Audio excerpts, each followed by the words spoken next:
چې دې میاشت کې د دواړو جهانو سردار پیدا شوی او په دې میاشت کې پیغمبر شوی او په دې میاشت کې هجرت کړی او په دې میاشت کې وفات شوی. نو دا اهم واقعات ټول هغه په دې میاشت کې شوی او د خدای شان ته ګوره چې دا څه شوي دي. دا مکثر د ګل پرست شوي دي، د پیر پرست، د دوشنبې پرست. پیدا شویم د دوشنبې پرست د سهار وختي تقریبا 20 منټه او 4 بجې. بیا هجرت د ګل پرست شروع کړی، د پیر پرست. پیغمبر شویم د ګل پرست دی او وفات شویم د ګل پرست دی. نو میاشتم ناشنا میاشت ربیع الاول او ورځم د ګل ورځ. د دې وجې نه د ګل پرست د روژې نیولو زیات ثواب راغلی دی. ګل پرست او د زیارت پرست د دواړو جهانو سردار به وي چې هفته کې روژې نیسي، نو د ګل او د زیارت او د ګل په باره کې وي په دې ورځ پیدا شوی او په دې ورځ ما له خدای پیغمبر راکړی.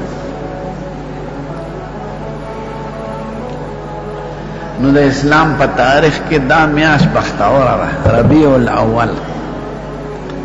یو عربي شاعر وای لهذا الشهر في الاسلام فضل ومنقبة تفوق على الشهور، ربيع في ربيع في ربيع ونور فوق نور فوق نور.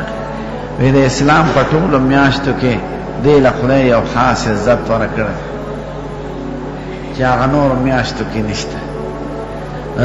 ربیع سپرلی او په سپرلی کې او سپرلی کې او نور په نور کې او په نور.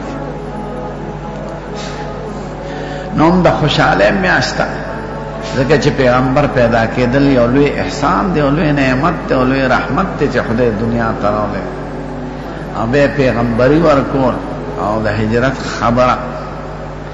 خو وفات یې په دې ورځو شپو کې شوی دی او د هغې د دنیا نه تشریف وړل یو قسم لویه واقعه ده او لویه حادثه ده او لوی مصیبت دی. د دې وجه نه د اسلام په تاریخ کې او د اسلام په احکامو کې نه د خوشحالی منعولو څه حکم شته او نه د غم منعولو څه حکم شته. که سړی یو طرف ته خوشحالي کوي نو بل طرف ته تکلیف خبره نشته، او که یو طرف ته تکلیف یادوي نو بل طرف ته د خوشحالۍ خبره نشته.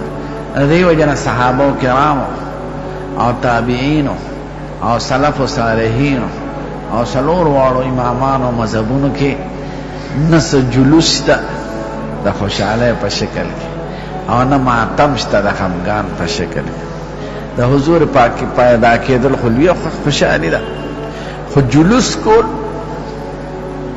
دا د شیعګانو او د عیسایانو یو رواج دی.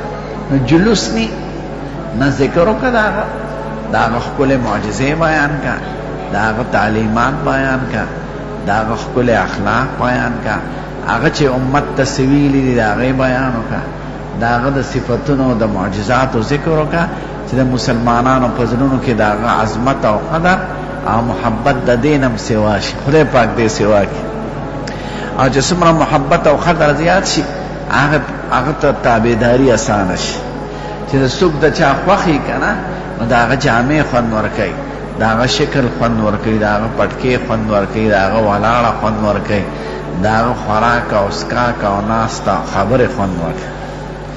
او د بیان په مقصد هم دی ان المحب لمن يحب مطیع. د چا چې چا سره محبت نو هغه وله خوند ورکړي.